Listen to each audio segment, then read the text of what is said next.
लंबी बहू। सुजाता बहन का बेटा फौज में था, लंबा चौड़ा हट्टा कट्टा। उसकी शादी होती है सुहानी से। सुहानी की हाइट इतनी लंबी होती है कि सभी गांव वाले हैरान रह जाते हैं। अब वो जहाँ भी जाती, लोग उसकी लंबाई देखकर आश्चर्य करते। एक दिन सुहानी कुएं से पानी भरने जाती है कि गांव की सभी औरतें उसे घूर घूर के देखने लगती है। हे भगवान, इतनी लंबी भी कोई औरत होती है क्या? नहीं ना बहन, हमने तो नहीं देखी इतनी लंबी औरत। अरे कहीं ये कोई चुड़ैल वुड़ैल तो नहीं? हाँ हाँ, इतनी लंबी तो चुड़ैल ही होती है। तभी एक औरत उससे कहती है, अरे जरा अपने पैर तो दिखा, कहीं उल्टे तो नहीं है ना? सुहानी ये सब सुनकर परेशान हो जाती है और घर आकर रोने लगती है। तभी उसका पति उसके पास आता है और कहता है, अरे सुहानी, क्या हुआ? क्यों रो रही हो? यहाँ सब मेरी लंबाई का मजाक उड़ाते हैं। वो लोग मुझे चुड़ैल कहकर पुकार रहे थे। क्या मैं चुड़ैल लगती हूँ? सुहानी की बात सुनकर उसके पति को गुस्सा आ जाता है। अरे कौन तुम्हें चुड़ैल बोल रहा है? जरा बताओ मुझे। मैं लंबा हूं तो मेरी बीवी भी तो लंबी ही होगी ना। और एक बात समझो, वो लोग तुम्हारा मजाक नहीं उड़ाते, बल्कि वो तुमसे जलन महसूस करते हैं कि वो तुम्हारी तरह लंबे नहीं है।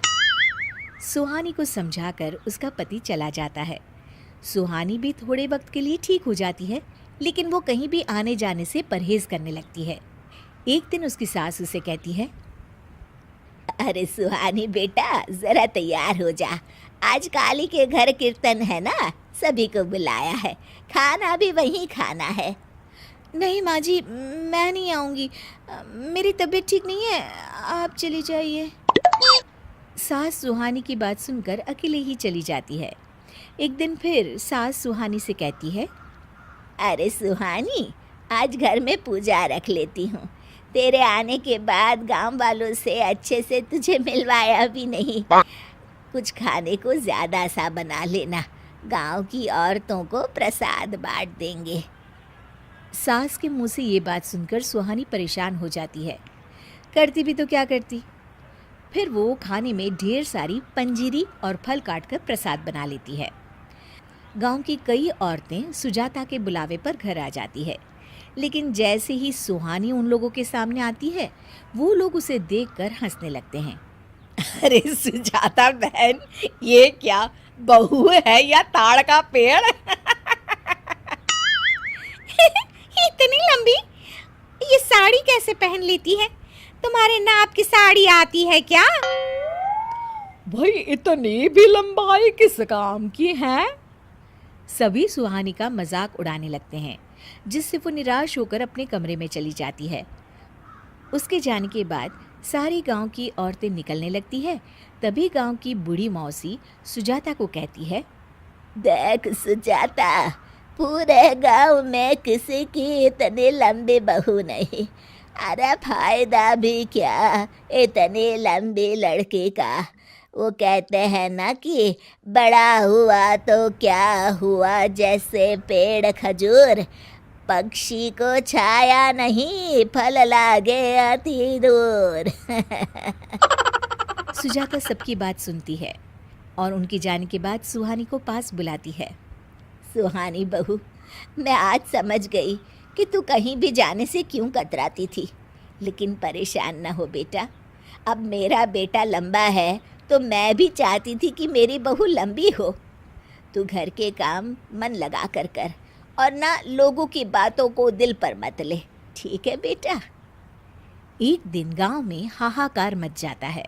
सुजाता बाहर निकलती है तो देखती है उस बूढ़ी मौसी के पोते को बंदर उठाकर एक खपड़ेल की छत पर रख देता है और भाग जाता है।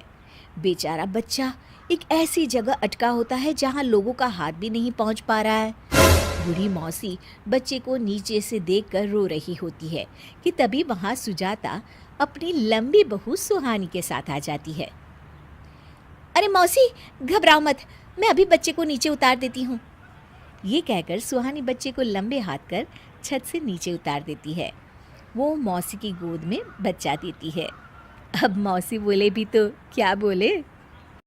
लड़कीबाज पड़ोसी। ये हैं मिस्टर मनसुख, उम्र 60 साल।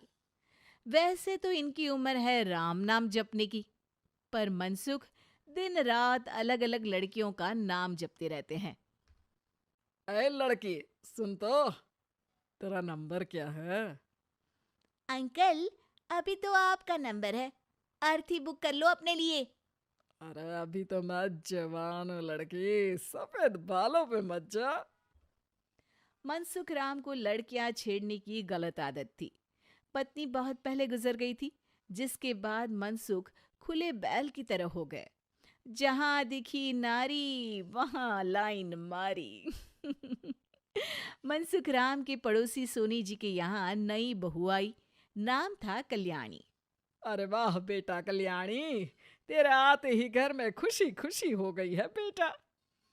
अरे माँ जी, जलेबी खाओ, बात मत करो, बोलने से खुशी को नजर ना लग जाए।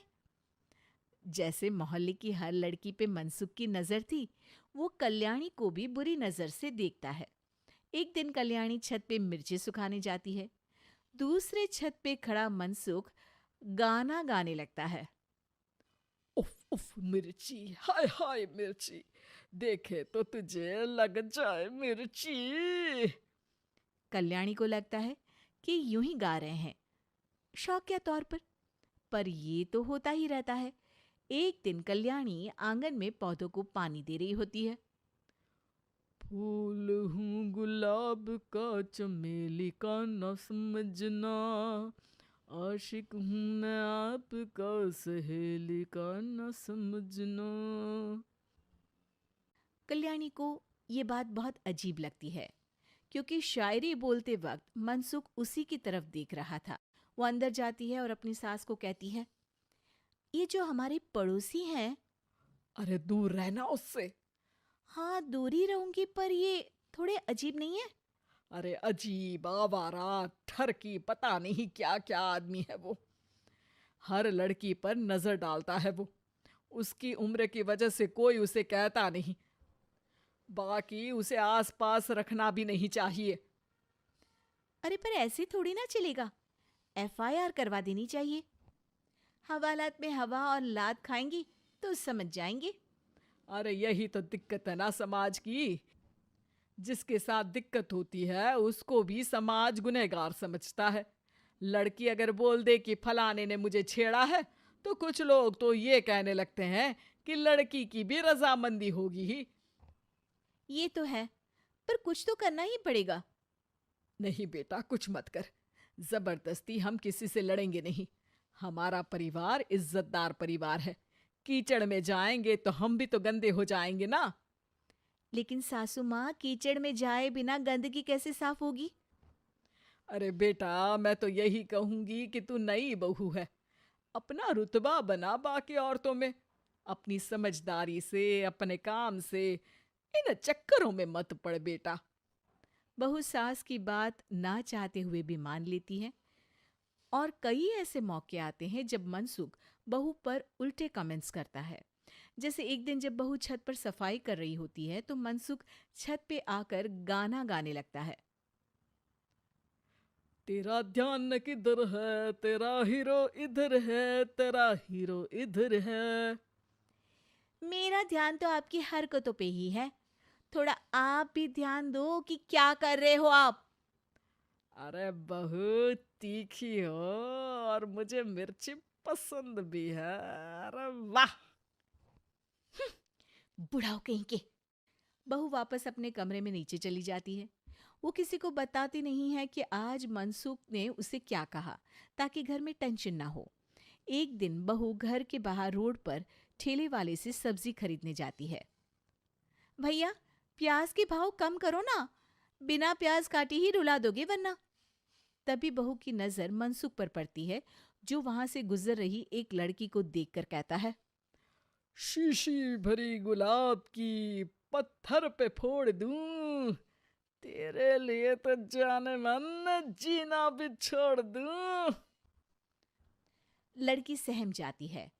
उसकी उम्र शायद 18-19 साल की रही होगी।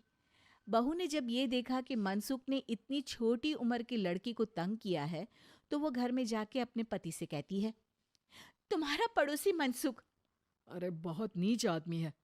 अरे कुछ करते क्यों नहीं उसका? अरे मैं क्या करूं? पड़ोस में गंदगी है, हटानी तो पड़ेगी ना। मेरा साथ दोगे? दूंगा, लेकिन करना क्या है? हम फंसेंगे तो नहीं ना? डरो मत, अच्छे काम करने से डरना नहीं चाहिए।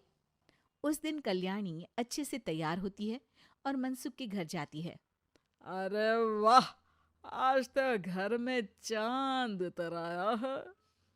आपकी शायरी, आपके गाने मुझे यहाँ खींच लाए। शाम को मेरे पति और सास घर पर नहीं रहेंगे। आप मेरे घर आ सकते हैं चाय पीने। अरे जरूर जरूर, मुझे पता था तुम समझदार हो, पर इतनी जल्द मुझे पसंद करने लगोगी ये नहीं सोचा था। चाय पे इंतजार रहेगा। मनसुख शाम को कल्याणी के घर चला जाता है। आप बेडरूम में बैठिए, वहां चाय पियेंगे। अरे वाह बेडरूम में चाय मनसुख हंसता हुआ बेडरूम में जाता है और वहां का नजारा देख के घबरा जाता है। वहां पर मोहल्ले की वो सारी लड़कियां खड़ी हैं जिनको आज तक मनसुख ने छेड़ा था। कल्याणी भी बेडरूम में जाके दरवाजा अंदर से बंद कर लेती है। अब बेडरूम से सिर्फ डम डम डिशुम डिशुम की आवाज आती है और बीच बीच में मनसुख की चीखें भी सुनाई देती हैं। अरे माफ कर दो बिटिया, अरे नहीं नहीं नहीं, अरे डंडे से नहीं, अरे लग जाएगी। बेडरूम का दरवाजा खुलता है और मनसुख की हालत एक लुटे फटे कौवे जैसी हो जाती है। किए की सजा तो मिलनी ही थी आपको, लेकिन आपकी और आपसे ज्यादा हमारी इज्जत का भी ख्याल रखना था। इसलिए इस बार शांति से धर धर के धरना किया हमने आपकी। अगर जरूरत पड़ी तो बाहर जुलूस भी निकाल सकते हैं। आप ऐसी गलती नहीं करूंगा, मुझे माफ कर दो। बहू मनसुख को बाहर छोड़ने जाती है। मनसुख अपने घर की तरफ बढ़ता है। वैसे आपको चाय कैसी लगी? मनसुख अपने दुखते गाल पे हाथ रख के कहता है, कड़क।